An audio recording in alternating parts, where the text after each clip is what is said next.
I am Rachel Humphrey with It's Personal Stories, a hospitality podcast. We are a nonprofit organization dedicated to empowering personal success within the hospitality industry. I'm super excited to be joined today by Amy Vaxman with Questex. Amy, welcome to the program. Thank you. I couldn't be happier to be here today. Well, everyone knows I love turning the tables on people in the media and conference space who normally get to do all the questioning and put everybody else on the hot seat. So excited to jump right in and talk a little bit about your path to leadership. One of the things I love about this industry is how unique it can be, and really everybody's is very different. So tell us a little bit about your journey and how you got to where you are today. Yeah, it's kind of fun. So, going a long way back. So in 1994, I joined what was a company called Advanced Star. I was hired back then to come in and run a group of trade magazines in an inside, organization, an inside sales group. And they had one of those magazines was hotel management. So and back then the publisher of the magazine was Alex DeBar, who became a mentor for me. And a couple years down the road, he had asked me would I move over into his single group. So I chose to go, and that brought me into what was then the hotel industry. And then fast forward, Questex was a spinoff of Advanced Star, and then Scott Pierce was hired to come in and be the publisher. And yes, Scott Pierce, older brother of Keith Pierce, who is, we all know, at Sonesta. So very small world. Even smaller world is their dad is Walter Pierce, who at one point was publisher of Lodging Hospitality. So we all, get to meet each other. So then Scott was there for a couple years, and he then talked me into becoming the sales director for hotel management. So all the way back in probably 1997, started my leadership track in the hospitality industry, and here we are today. It's amazing to think too, again, touching on so many topics of mentorship and relationships. I did not know your relationship to the Pierce family. So that's very interesting to me to hear as well. But going in and starting at the one company, but being there almost 30 years now, or just over 30, I think is really incredible. I want to pivot to something right off the bat that is very important to me right now. Spending a lot of time talking about really the critical importance of public speaking in our career path. You, as both a media person, but also in the conference space, have a lot of opportunity to source speakers, but also do a lot of speaking. So I'm curious your thoughts. Are you comfortable as a public speaker, as a moderator, whether it's to your team at a conference, on an episode like this? Do you have prepare tactics you use? What are some of your thoughts on public speaking? I would say, it's something, that I've kind of grown into, still not always comfortable doing it. That would be the one thing I would say to somebody coming early into your career: take a class, get a coach, learn it early. You're going to be doing it often. You're going to have to do it a lot. Whether it's I love talking to my team. I love going out and presenting to, a group, talking about our products, talking about our shows. Do you love going in and presenting your budget to your CEO? Yeah, not so much. But, but you always need to be prepared. Last year I emceed the NYU conference. I prepared for that for weeks. I mean, I worked with, we have a conference producer that does a lot of our shows in the UK. He was an awesome coach. I mean, he gave me everything from, how to prep, where you stand on stage, how to work in, doing tongue exercises so you're not tripping over your words, how to, work on your script. There's a lot of techniques that, you really need to hone in on, and that, to make yourself feel comfortable. I mean, but, even today, I wrote out all of your questions. I made sure I had I thought about my answers. I wrote them down. I think when you think you can just do it off the cuff, that's where you kind of stumble. One person I know who is Brian Quinn. If you ever, have a chance, he is one of the best prepared public speakers I know. I've even told my son, all of them, every time I see him go and speak, he prepares an entire binder of everything he's going to talk about, whether it's going to a round table, whether he's, talking at a conference. He does all of that research ahead of time. He's prepared. He tells me, goes in front of a mirror, talks, knows everything he's going to say, what his key points are. So I would just tell anybody, practice, practice, practice, but start early on in your career so that you are so comfortable, and you'll have the more opportunities than to be out there doing it. I love the advice of practicing and preparation and being thoughtful in what you're going to say. I actually interviewed Brian. I've sourced Brian as a speaker a lot, but I've also interviewed him for the podcast, and he shared a lot of that preparation and those strategies with us. So I appreciate your sharing that. One of the things you mentioned was some of the relationships that you've had since you first entered the industry. And I always like to tell people why I have asked someone to join something that a way they've impacted me that has really helped my career along. And one of those for me with you is actually building relationships and networking. One of the things that I have learned from you is that you don't need the hour meeting or the big phone call to have a topic, but really each time we are in the same place, we are very intentional about just catching a couple of minutes together.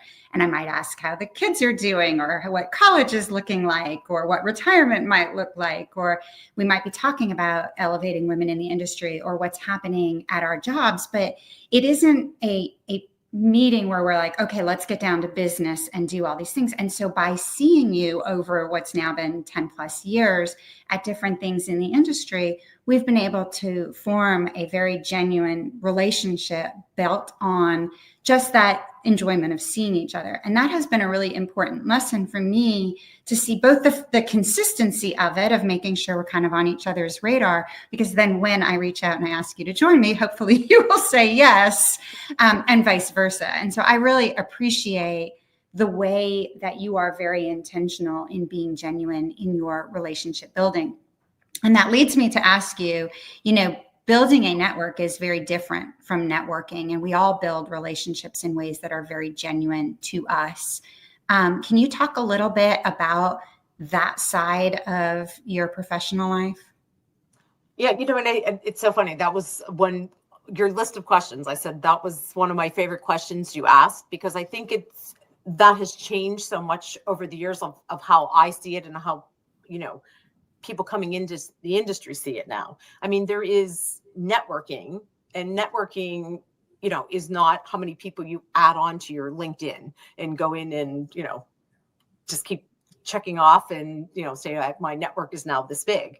Networking is walking into conferences and shows and meeting people for the first time, having a meaningful conversation, shaking their hand, asking questions about their business, and potentially learning something personal about them. And then making that decision going forward. Are they going to become part of your network? They may or may not. They may just become, somebody that you continue to network with, and you see them in conferences and you continue to learn more about them. But you'll go deeper into it. And like you said, you'll become part of your network, because you'll know a lot more about them. You'll know when their daughters or sons getting married, and your network builds from there. And I think you have to learn the difference from that and grow your network. But you still have to be able to walk into a room as, coming into this industry and be comfortable networking and learning how to walk up and shake people's hand and introduce yourself and know their company and ask great questions, and be able to present yourself. And I think some of that has gotten lost a little bit over in our younger generation, not to sound old, but, just in that younger generation. And it may be a little different on the other side of COVID. I think it's something as we bring in younger employees coming into it, I think it's, especially in the sales side of it, I think it's something they really need to learn. So you and I would look and say, we do have a large network of people, but but I mean, we still do, we still network and build new people, because we are always looking for people to put on a panel, people, to bring into the magazine. We want to have different interviews. So you have to do a bit of both. I like the differentiation that you have between networking and building a network. I think that's a really interesting way of framing it, and the fact that you are going in and looking for something in common or something personal about people. I think it's something that you do very, very well. Well, thank you. And one of what I'm hoping I'm not jumping, but one of your other questions, was talking about like just, for a woman, and this is, well, not necessarily a woman, but building your kind of like board of directors. Yeah. And that's, part of your, overall network too, because it's, you kind of build it on 3 levels in my world. Like, I think you have your personal one, because as you start your career and, we travel, we have a lot of travel. So you've got to have, your support system that begins at your home. And that's, your husband, partner.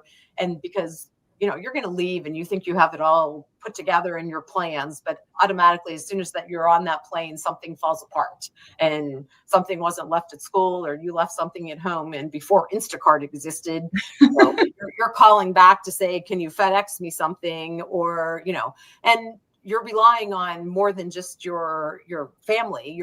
That network you have around you runs to the school for you, or runs to FedEx and sends you something. So you have to build that foundation to exist before you even leave to travel.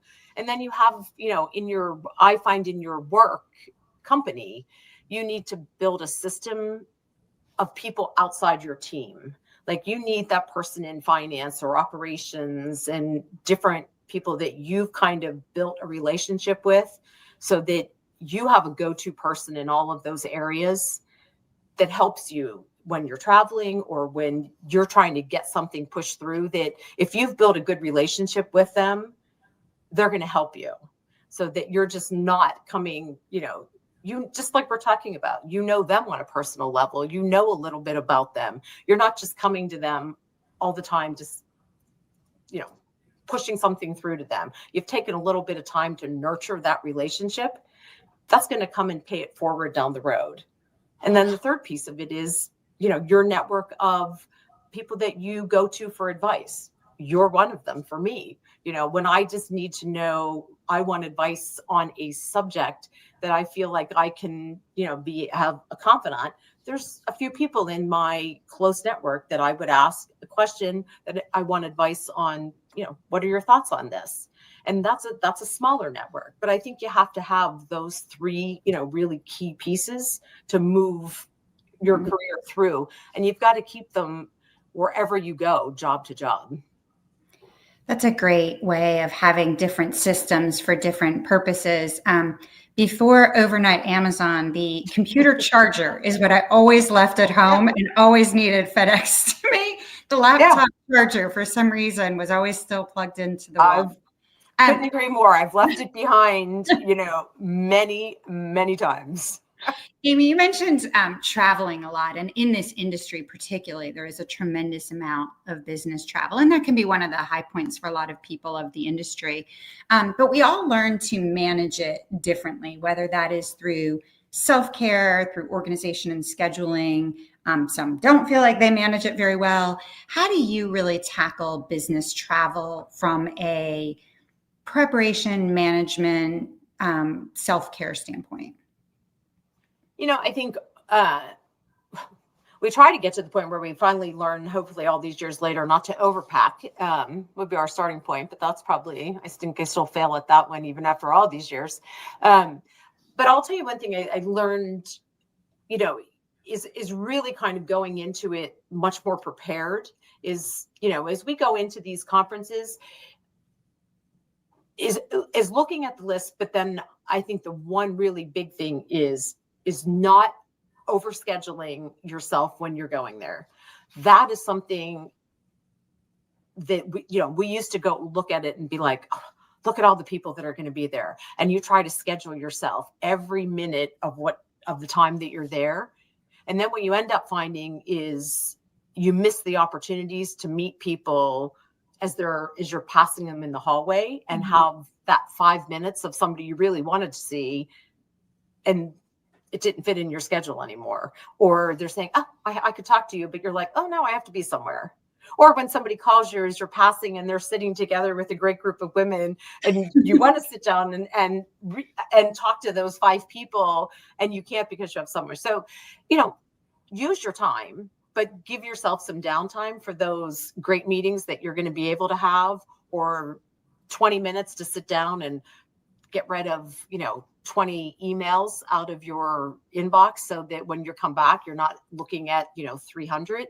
So, you learn, I think, a bit that you need to manage your time a little better and not just overschedule yourself so that you can keep up with the travel.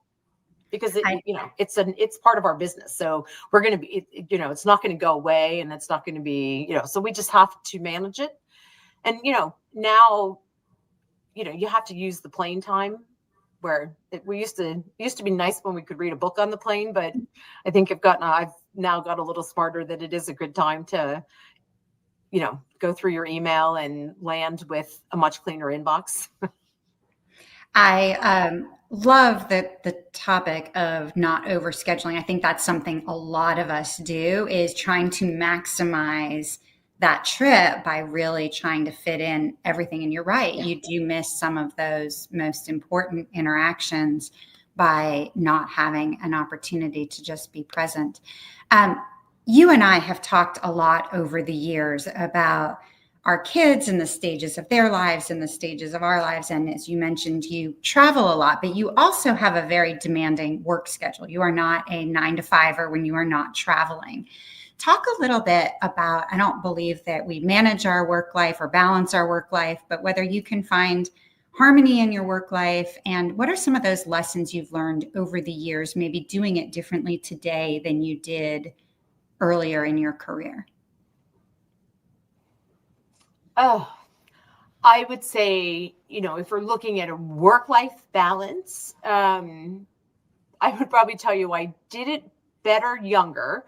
And I think it's the nature of, when our children are younger, you're kind of forced to balance it a little bit more, because they're there and you want to be present, and, you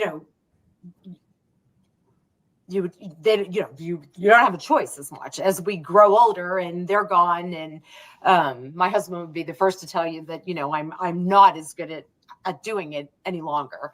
But, but I love to travel now. So I do take the opportunity that when I can walk away from it, that, when my husband and I get on a plane and go, that I try now to just not look at my laptop for, whatever time we're going. We went to Greece a year or so ago, and I looked for a couple days, and then I just decided shutting the laptop off, and I'm going to just not look. And whatever I come back to, if it's, 700 emails, it's 700 emails.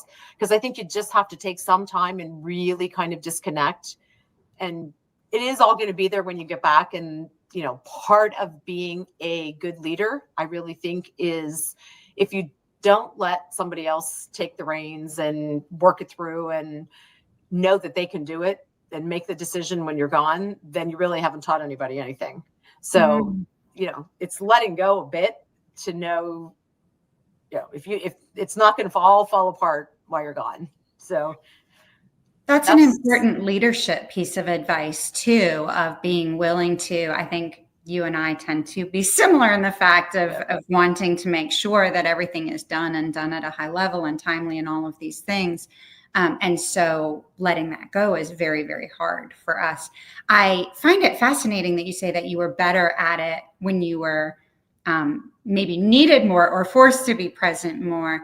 And I think the blessing and the curse of technology is you can work anywhere, but the curse is you can work anywhere. So being really intentional in shutting down during those times of disconnecting or rejuvenating yourself or whatever it is can be really, really important. You were just talking about a form of leadership on your team. One of the things that we hear a lot is how difficult, especially as women, but it can apply to others, to really advocate for ourselves. If you had someone on your team or someone who came to you as a mentor and said, hey, this is a place where I am not as successful right now as I'd like to be. What advice would you give on advocating for themselves for whatever it is, a promotion, a new role, a responsibility, a job with you that they're interested in? What is the best way of really finding that inner advocate? I think a couple things. I think, as we've been talking about, just building relationships. I think one of those things that's self-advocacy in itself, is building strong relationships. But, one thing I would tell people is you really, own your own wins. So you're part of a team, but everything you do doesn't have to be, we got this deal done. If you did it, say, I led the strategy. Everything doesn't have to be we. And I would also tell somebody, speak up on your big moments. Don't wait till you're at your yearly review to highlight things that you've done. Speak up for yourself. If you had a great win, say it during the time of the year when it's happening, and claim it. Put it in there. And I keep a bulletin board of everything you do, or not a bulletin, a note for yourself, so that when you're talking to your manager, tell them about your big wins, so that you're always keeping that in their forefront and top of mind. Celebrating ourselves is hard. And I think it goes against the nature for so many of us. We're very, very quick to be hard on ourselves with our not wins, but very difficult to celebrate. So I really like that, of owning your own wins, and that while we are a team and there is a we, there's a right time to also be an I. I think that's really important. Amy, as leaders, not everything goes our way all of the time that we want it to. And sometimes part of leadership means facing a challenge head on, or overcoming a setback or something that didn't go how we wanted it to. Do you have a strategy that you implement when you are faced with a setback, or maybe some sort of obstacle that's not going your way? I think, for me, that's another time I use some of my network. I think you have to go and, go to some of your mentors, some of your teammates, and look to say, as a group, find some strategies. How would you handle this situation? Because some of it, you can just hit a roadblock that you can't see a way around. So that's when it's an outside perspective is probably the best way to find a way around. It's not necessarily inside your company. That's kind of what a good mentor can help you find outside, and using your network, I think is one of the best ways to use, is the best time to use your network. Well, and that goes back again to why it's so important to really develop those relationships. So when you need that support, or you need that type of recommendations or suggestions or strategy, as you mentioned, that you have a group there that is more than willing to jump in and talk you through it. The other thing as leaders is that it changes over time. So who we were as a leader maybe 20 years ago is very different than who we might be as a leader today. When you think back over your time in the industry, and interestingly, all with some version of the same company, what does Amy say has gotten better over time? And other than maybe your work-life balance, is there something that you think has gotten worse over time? Yeah, I think the ability to make, strategic decision making, take risks, those things have gotten better, as you're developed and, know the industry, know yourself, know your market, that becomes much easier. Just with, experience. What becomes, as we were just talking about, what becomes harder, and technology, to your, what we just said, all of the technology that has kind of come into, has developed in all of these years. There's forecasting tools, there, Salesforce, all of the things that weren't there when we first started have made those kind of things so much easier for us to do, to work from, a distance, be able to, get things that we could not, you couldn't even, so many things were manual. You couldn't even have a lot of the forecasting tools that we can have, or, be able to get customer insight that you have now to be able to look at. But one of the things that does get harder is just what we said earlier. We were involved in every decision, and, as you launch new products, or, launching the hospitality show, that you want to be involved in every step of it, because you're so afraid to step away. Mm-hmm. And that, if is something going to not happen if I'm not involved in the trenches of it. And that's where it becomes that,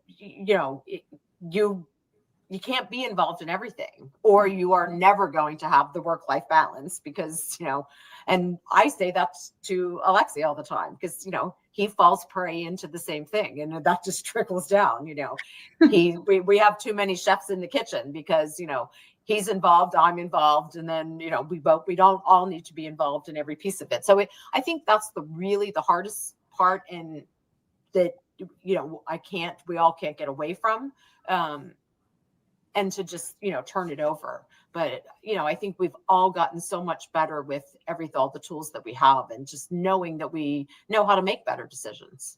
Yeah, I can definitely relate to that one. Well, one of the things that was not on our radar when you and I first entered the career force was this idea of personal branding, or having a mantra or a saying or something by which is your guiding star. Do you have something that you really feel like day in and day out, is your guide, or the words that you live by, or something that really helps you become both the leader and the human that you want to be? Yeah, you know what? I do. I think I approach things like in a different way. So I'm rooted more now in like a curiosity, and in a persistence, and in a willingness just to adapt, to find it. My own personal brand is just in the company, in my work life, is all about strategic growth. That's what I want to do. My own personal tagline, I think it's just to be driven by passion, but guided by wisdom. That's how I want to wake up every day, and that's, live my life that way. At this point, I think that's how I just look at everything now, many years into it. Driven by passion, guided by wisdom. I like that very much. Well, one of the things you just said at this stage of your life, and one of the things that I really love, is the power of reflection and looking back as we continue to evolve as people. As you look back at 21-year-old Amy, what would you tell yourself, either something you wish you knew then that you've learned along the way, or maybe about how things turn out for you? One of the things that we talked about earlier, I said, what I know now, I would tell myself right out. In college, I would have taken more public speaking classes, but out of college, I would have gotten, more involved in a public speaking classes, coaching kind of thing. It is something that I've really pushed on all of our children to make sure that they've gotten that opportunity, and have found now, I can look to say each one of them have found their space, and have in their companies, or some form, have all gotten up on stage, presented something, done something, all by the time they've been, our oldest one has just turned 33. And in fact, we saw him over the weekend, and, they just did a big company outing, and he was up there presenting to the whole company, his presentation to their, and he said his CEO came up and was so excited about how well he had done. And I said, that was a huge win, because it was passing that information, that on to them. You need to be able to be a great public speaker, because find your stage early, learn it, and then get your opportunity to be on stage. That's what I would tell anybody. So important. And that visibility really matters in Yep. how he's seen and the opportunities that it provides. That's incredible advice and something that I really hope that I have passed on to our daughters as well. Amy, as we wrap up, and I knew that we would run out of time, we definitely won't get to everything, but talk a little bit about a final piece of advice you would want to leave our listeners with. It can be something we've already touched on that you want to elaborate on. It can be something we haven't talked about at all. But what is one final thought, keeping in mind our motto of empowering personal success? I think my final words, I would say, to make your journey to be a testament to resilience, make it about strategic growth, and make it about the power of mentorship. Oh, I love that. Well, once again, if you enjoyed our conversation with Amy today, my conversation with Amy today, we hope you'll head over to itspersonalstories.com and hear from other incredible hospitality industry leaders who've likewise shared their personal stories, their journey, their insights. And Amy, thank you so much for joining me. Thank you for sharing. And thank you for everything you do to help lead the hospitality industry. Well, thank you so much for having me today. It was a great conversation. And, I knew it would always love talking to you. Well, I will look forward to seeing you soon. All right. Thank